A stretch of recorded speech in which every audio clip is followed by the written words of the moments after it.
Hey everybody, how's it going today? Thanks for joining. We're going to brew a beer today. We're going to brew an American wheat beer, much like Oberon. I got the inspiration from Oberon. I got my hands on some very fresh Bell's House yeast made by Imperial. Uh, it is, I believe, like 10 days old today, so it's nice and fresh. I thought, what better to start out to brew with than this Oberon. And the next beer will be Two Hearted, an IPA. And I'm going to use this yeast as my house yeast. So I will have this strain as my new house ale yeast. And so we're going to test Oberon straight out the gate. And with that said, let's get into it. We can look at the recipe, we can discuss the recipe a little bit, we can get logged in and take a look at the brewing system and all that stuff. So let's go.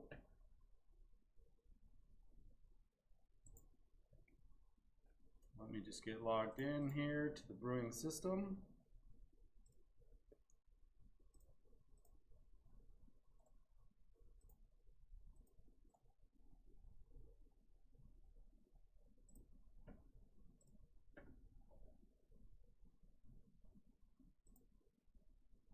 All right, so here we are at the brewing system. I'm going to shut this off for now. And this is the main screen of the brewing system. The brewing system has multiple screens, but this is the brewing interface screen. This brewing interface screen is set up and laid out much like the brewing system itself is. It's a 3-vessel setup. It does have a Herm system. It's almost 100% automated. I still have to add grain to the grain mill, but that grain mill itself is on load cells, and we'll discuss that later. And I do have to lift the grain. I mash in a bag, a specific bag, and so when I'm done with the mashing, I can just remove the bag, and then everything goes into clean in place. But let's get started. Let's talk about recipe and take a look at the recipe itself, and we can go from there. So to take a look at the recipe, I am just going to interact with this over here and kick you over to the recipe. So in the recipe, I do use Beersmith. Beersmith is my recipe program. And if you can see here on the screen, we do have Oberon. I already built the recipe, so we didn't have to go through all that. But it might be easier, instead of looking at this recipe view, to actually go back out and look at this one. So this is basically how the recipe looks. It's an American wheat beer. It's based off of Oberon, what I could find online at the Bell's website, among other things. The type of grain I have, it will be brewed with 100% environment malt. That's all I have. That's all I stock. Not that it matters. That's just what I'm brewing with today. So the bulk of the recipe will be pale ale malt, 2-row. I'm sorry, just pale ale malt. It's Weirmann's like ale malt. It's a little bit higher kilned. I love that malt for any of my ales. All my ales get that basically. We will be using some white wheat from Weirmann, and some Munich 1 as well. So here are the recipe percentages. So it's about 54% pale malt, 41% wheat, and about 4% Munich. That's very similar to what I saw in all my research. I mean, that's basically it. It will have 3 hop additions to the total of about 26 IBU, or 27 IBU. The main first addition will be Perla at 50 minutes. There will be a middle addition at 30 minutes of Hallertau Mittelfrüh, and then a flame out of Saaz. And again, we also have the Bell's house yeast at the bottom here.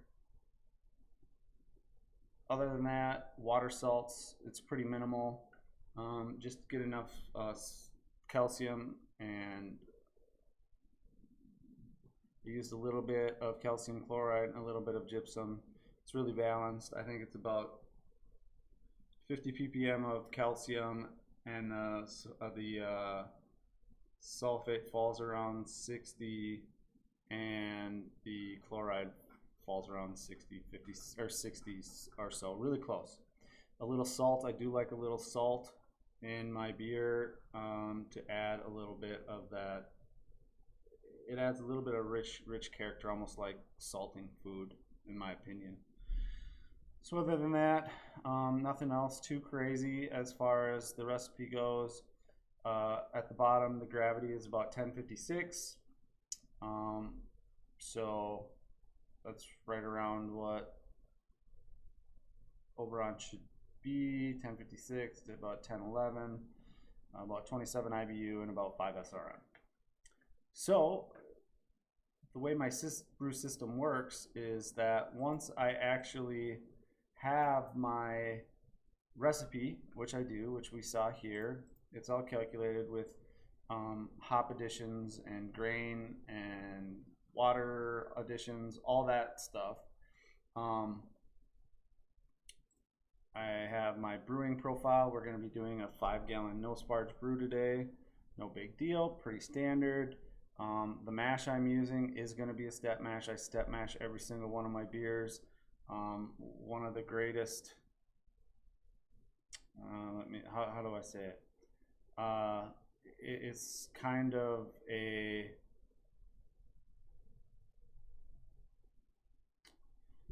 you don't mash based on a beer style, you mash on your grain. So depending on what your grain certificate of analysis, your grain sheet says, that's how you mash. I step mash.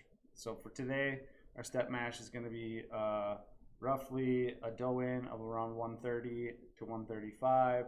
Then we're going to ramp up to about 144 for 30 minutes, and then 147 for 30 minutes. And that's to get all the beta amylase enzymes. And so you have a highly fermentable wort and a nice attenuating wort. And we're going to go to 152 to clip and get rid of any remaining beta enzymes. So then we will have used every single beta enzyme we have. And it's really only a, it's really a 70-minute mash. If you look at, like let's say you're going to single infuse at, 152 for 60 minutes. It's really only 70 minutes in the beta side. But then I'm going to ramp up for alpha, for body, head retention, foam at 163 for 30 minutes. Then we're going to go to mash out because there's other glycoproteins and head retaining things as well there. So that is kind of my standard mash for the grains I use. And once again, the beer is not mashed on beer style. It's mashed to the grain you're using. I'm using continental malt, and you can certainly benefit from a step mash with that. So once I have all my parameters in as they are, normally you would build or print out a brew sheet or write down a brew sheet. Well, with me and my system, I don't have to do that. The automation I have built into the system, I can just import it directly. So we're going to go to right click and we're going to import. We are going to import it as an XML and click save. And by the time we get back over there, all of these parameters will be in the brewing system for brew day. All right, so like I said, here was the main screen, but here's the recipe screen. And let me come back over here. Let me pop this in. Pop this in, and I lost my place. Oh, let me zero this. We're going to zero this. Then we'll go back and do this Beersmith import.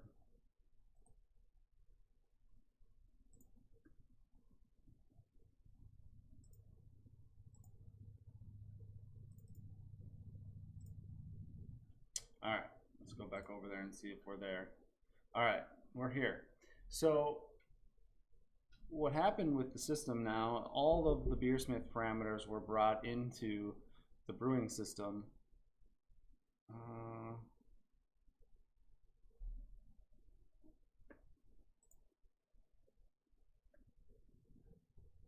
Let me look at something here. I'm pretty sure the names are there, but I just changed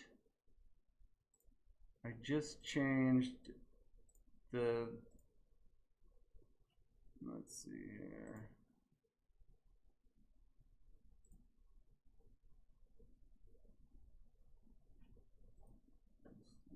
Yeah, all right, let me look at my scripts.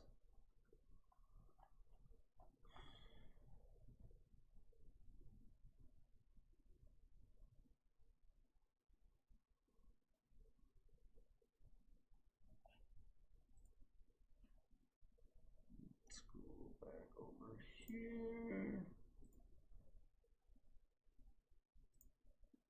There they are. All right. So with that Beersmith import, now all the recipes with the recipe with the names and all that stuff are in the system. And so I'm going to actually cut out of this screen and go to a different screen so I can overview what that is. So let me kick myself over here for this so I can get the full screen. So what are we looking at here? We are looking at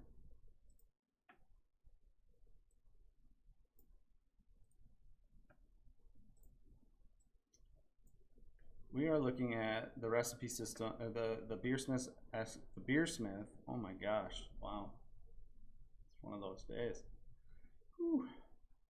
We're looking at the Beersmith XML import, and that Beersmith XML has all the variables for brew day, and so all of my variables for brew day come in here as well. So that way I don't have to program my system, as it were, to know all these volumes and whatnot. So we have a lot of our our temperature and volume parameters right here, and where we know our batch size, our total brew water for the day, pre-boil volumes, mash volumes, all that water to grain ratio, grain, how much the grain is going to absorb, our knockout temperatures, everything like that, they go there. Over here we have all our minerals and additions for the brew day. And so like I said, we're going to add some gypsum, we're going to add some chloride, we're going to add some salt, some Brutan B to the mash, Werflock, some Brutan A because I want to keep this beer hazy, a little bit hazy, and some PVPP as well. These are PVPP as a boil fining agent. So what else do we have? We have our grains. Here's the grains like I talked about. We're going to be adding some pale ale malt, some Bayerman wheat, and some Munich. We are doing that no sparge program, and I can't move this little guy, but if you look down in the corner right here, when I move my thing, we have our mash temps and times, and so the system is going to know what that is. We have our beer parameters here, the yeast, the IBUs, pre-boil, post-boil gravities. And then over here, because I have an automated hop dropper, we have our timing and what spot the hop dropper is going to be in to drop these hops. So our first variety, like I said, is Perla. We're going to add an ounce. I do all my stuff in grains, so 28 I do all my stuff in grams. And so 1 ounce at 50, 1 ounce at 30, 2 ounces of Saaz at 1 minute, or basically 0 flame out addition. And so what else are we going to be doing today?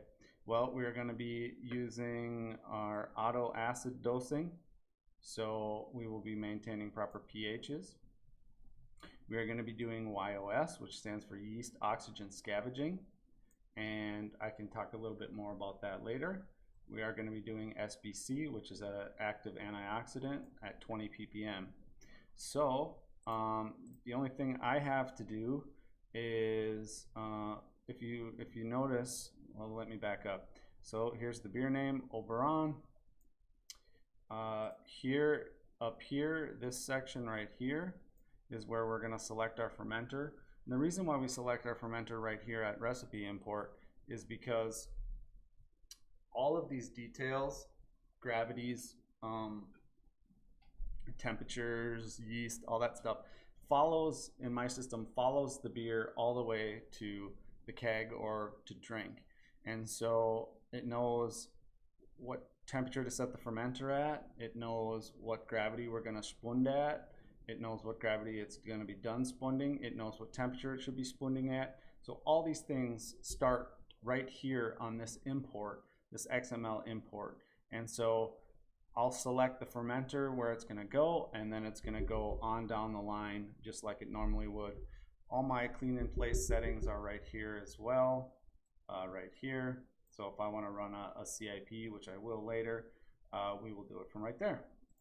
So once we have our recipe imported and things look good, then what we're going to do is go back over to the main page, the main recipe page, like I said, and we are going to actually start to brew. So how we brew is in the top left-hand corner, enable brewing. So a person would click enable brewing. You will see some buttons and other stuff start to appear. Before I brew, it makes sure everything is shut off. So you'll see everything get shut off, and we are going to click brew start. Up here towards the brew start button, you'll see press brew start button to begin. So we are going to press the brew start button to begin. Now it's going to kick us back over to the recipe page so we can verify that all the recipes are right with the dosing and the times, and this is my last opportunity to make sure everything is correct,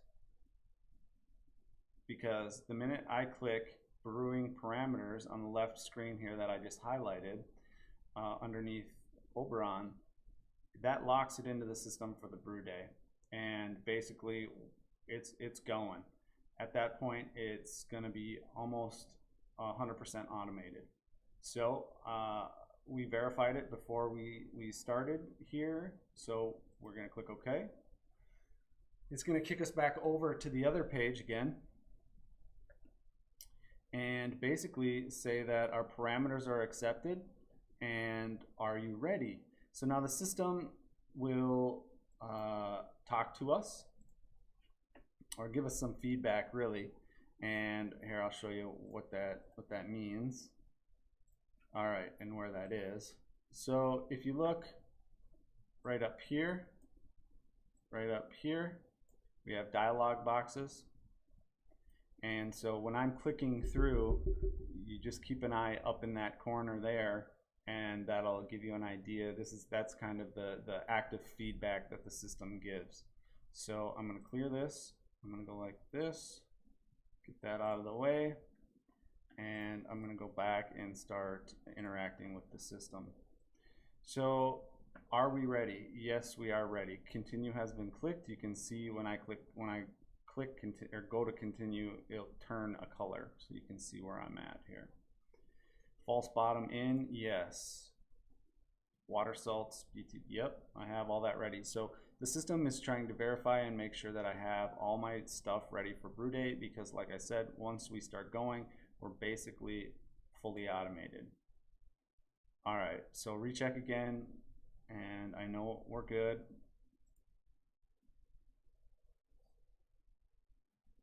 All right, so right now, we're gonna start adding water if we need to add water. Right now, we have enough water in the in the hot liquor tank. I prepared the water previously, and it is 0 DO water, and so that looks good. We're going to start purging lines as well. If you noticed, the valves so everything that has an electric valve does automatically turn on and off and is green. So if you look, we now have the tank. We have the tank on here, and let me kind of point out what I'm talking about here. So we have the tank, the nitrogen tank is on here, and we are now purging lines. If you look up here, again, this will give you a status of what's going on. So we're purging lines. We are purging, anything that we would use. So underlet lines. Let's see here. So right now we're purging the HLT lines.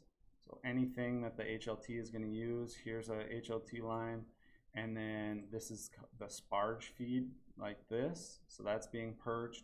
While that's being purged, the vessels themselves, right here, right here, right here, this purge is coming up through here, and then it's getting vacuumed out and actually going into the boil kettle, and then out the boil kettle, and then to the atmosphere. So you'll notice that DO will start to fall. These are in process DO meters here, and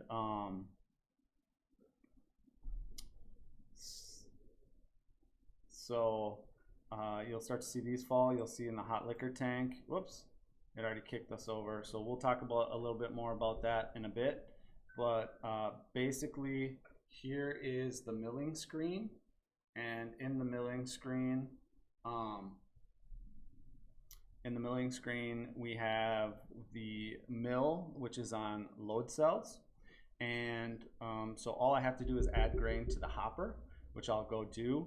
And then once I add the grain to the hopper, I will start milling in it. And the mill, as you can see, well, you can't really see it on this, but the grain will come out of the mill like this, come into an air vacuum that pushes it right into the mash tun. So it's hands off from there. So I'm going to go add the grain. You'll see the hopper load increase, and then we will start milling. So I'll be back.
All right, so we got the grain added.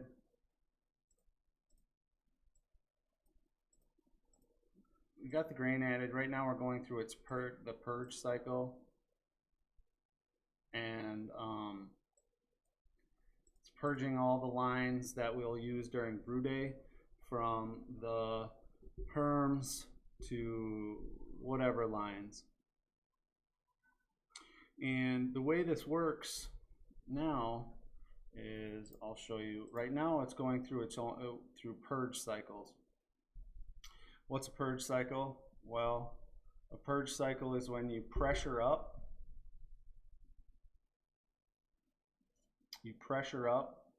the mash tun. So you have pressure gauges on the top and the bottom. You'll pressure up the mash tun, and then when it reaches a certain pressure, then what happens is the pressure relief valve will open, the vacuum will open, all of this will open, and then it'll depressurize out through here and then back up to the atmosphere. My gosh, I might have had a stroke today or something. All right, so it is telling me to add SBT, so I'm gonna go do that while this pressure's up, and I will be right back.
All right, so we are going through cycles right now.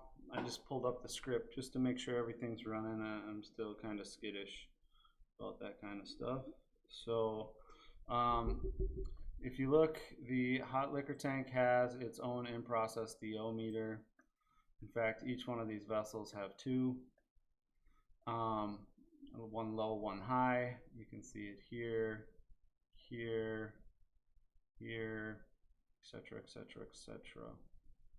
So what we're doing right now is, since the mash tun pressured up, you could see there was almost 2 psi here, and this was high here. Then this PRV right here opens, this vacuum pump turns on, and the gas is drawn out here. It comes to the bottom of the boil kettle to reuse gas to be more efficient, and it comes here, here, and then out to the atmosphere. So it's kind of a closed loop purge with the mash tun and the boil kettle to be more efficient. All right, once it pulled a slight vacuum, Then now it's going to pressure up again. So you'll see it going pressured up again, pressured up again. Meanwhile, the hot liquor tank is heating to strike temperature right now. So you can see that right up here is the brewery amp meter. So we're pulling about 50 amps. Both elements are on at 100%. Meanwhile, the hot liquor tank is recirculating back through itself to make sure there's no DO trap in any of the lines or anything like that. So after pressure up and a blow down, you will get a new number here. So we are still on our first one, and you can see how efficient it is. We're at 1 ppm here at the bottom and 3 ppm in the headspace, and that was after one purge cycle. So once this pulls its full vac right here, then you will see this number increase to 2.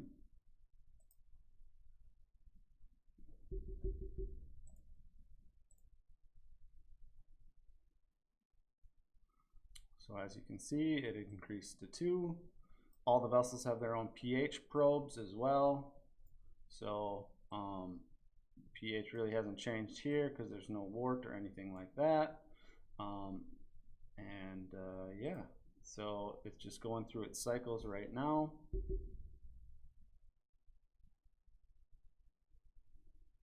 Strike temp is going to be probably around 145 or so, plus or minus.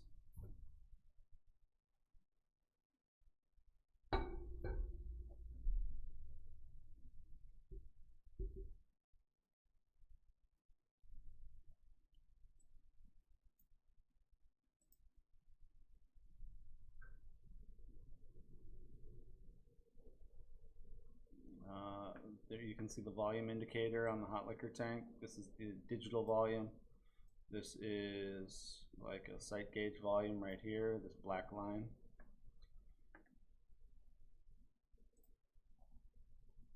Right now we're in a holding pattern until we get to strike temp and we get this guy purged nice and good.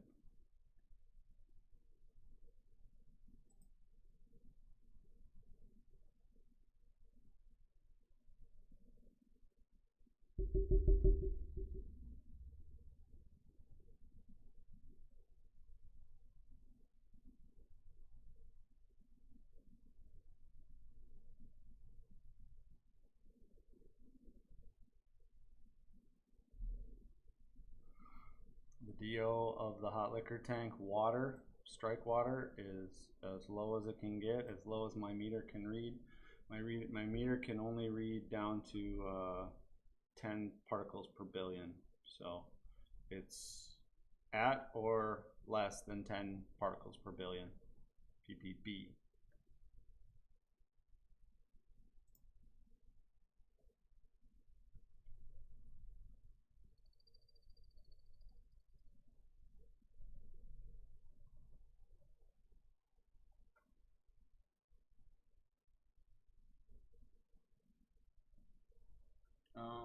I can speak about SBT.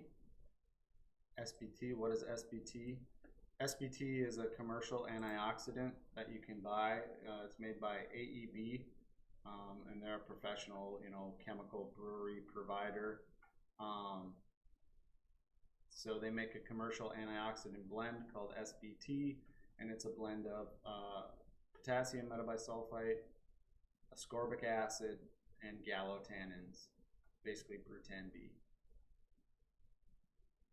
The reason I'm using SBT is because they sent me a kilogram of it, and I use roughly,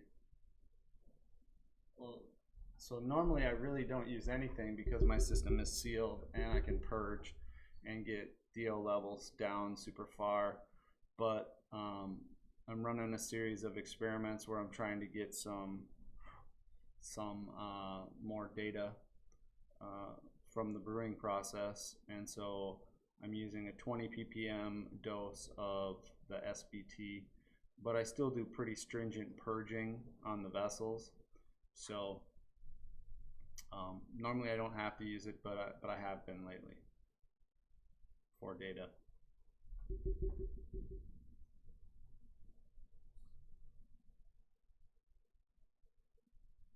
The nice thing about making 0DO water, and I did use, and I said we'd talk about the YOS, or the yeast oxygen scavenging, and what that is and how that works. Well,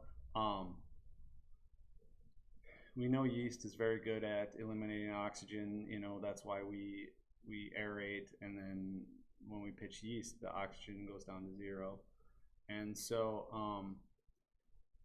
we can get yeast to do that for us in water as well, and it's really a beautiful kind of hack as far as you just add a little bit of bread yeast and a little bit of sugar, just normal table sugar, and you put it in your hot liquor tank, and you allow those yeast to feed, and they will make 0DO water for you relatively quickly. If you have, so I did this last night, just so there's no waiting on the day of, on brew day. You don't have to pre-boil in cool water. You don't have to worry about yeast to deoxygenate the water for you. You have this on-demand deaerated water, just like the professional breweries, where you can just have it on demand. So then all you're doing is waiting for, you know, the heating of strike water, which at this point we're really close to being there, if not there.